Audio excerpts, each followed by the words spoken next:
नमस्कार, स्वागत आहे तुमचं माझ्या सुधास फूड लॅब चॅनलमध्ये. आज मी बनवणार आहे खांडोळीची भाजी.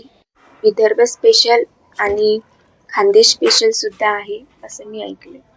तर आज मी म्हणजे 2 तास हरभऱ्याची डाळ भिजवून त्याला वाटून घेतलंय. खसखस सुद्धा 2 तास मी भिजत घातलेलं, त्याला सुद्धा बारीक वाटून घेते. खोबऱ्याला सुद्धा आणि कढईमध्ये तेल टाकून त्यामध्ये जिरे, मोहरी, कांदा असं परतून घेते आणि चवीकरता मी यामध्ये लसूण आणि हिरवी मिरची सुद्धा घालून घेतली बारीक.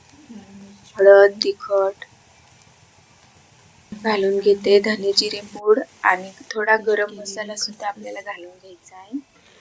खसखसची पेस्ट घालून घेतली, त्याला छान परतायचं आहे आणि खोबरे, हिंग घालून घेतलाय. हा गरम मसाला घातलाय. आता थोडं वाफेवर होऊ द्यायचं आहे आपल्याला. आता तोपर्यंत वाफेवर होते तोपर्यंत मी ते हरभरा डाळ छान खरपूस अशी भाजून घेतली. त्याच कढईमध्ये मिरच्या सुद्धा 2-4 भाजून घेतल्या छान. कांदा भाजून घ्यायचा आहे, लसूण पाकळ्या, आलं, 2-3 काजूचे तुकडे आणि खसखस हे सुद्धा मी छान भाजून घेते. याची आपल्याला वेगळी ग्रेव्ही बनवायची आहे, पेस्ट. त्यानंतर खोबऱ्याला सुद्धा छान भाजून घेते. गुलाबी खोबरे काढून घेऊया आणि काही खडे मसाले, मोहरी, जिरे आणि कलमी हे सुद्धा मी बारीक वाटून घेते. जे आपल्याला खडे मसाले हवेत ते आपण टाकू शकता. हे बघा तयार आहे. याची मी वेगळं वाटण बनवणार आहे आणि कढईमध्ये तेजपत्ता टाकून मी कांदा, लसूण, खसखस यांची पेस्ट घालून घेतली. नंतर ती दुसरी पेस्ट घातली, डाळ, मिरची आणि खोबऱ्यांची. त्याला सुद्धा छान असं परतून घेते मी. हळद, तिखट आपल्याला हवं तेवढं तिखट घालू शकता आपण त्याच्यामध्ये. मी लाल मिरची सुद्धा वापरली आणि गरम मसाला घालून घ्यायचा आहे.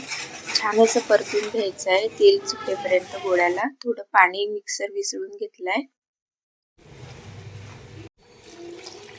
आता आपल्याला हवं तेवढं पाणी आपण घालायचं आहे यामध्ये.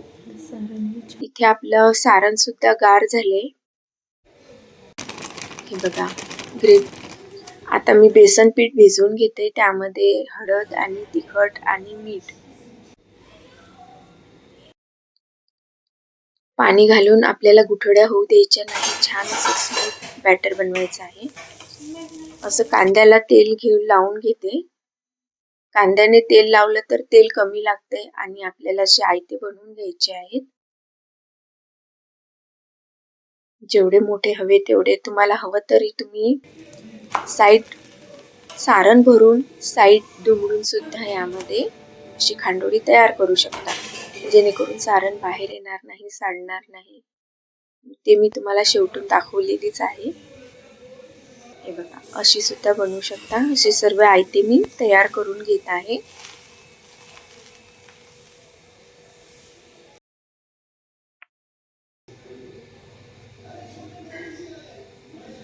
जेवढं सारण भरता येईल तेवढं भरा, जास्तीत जास्त. छान लागते ही खांडोळीची भाजी. भाकरी सोबत, चपाती सोबत, भातासोबत, कशाच्याही सोबत तुम्ही खाऊ शकता. एक टीप आहे याला की जसं आपण पातळ जास्त जेवढं भिजवाल बेसन, थोडं म्हणजे अति पातळही नको, पण पातळ भिजवलं तर छान आयते छान बनतात आणि लगेच व्यवस्थित दिसतात, असे सॉफ्ट असे होतात. आपली बघा करी सुद्धा तयार आहे. हे बघा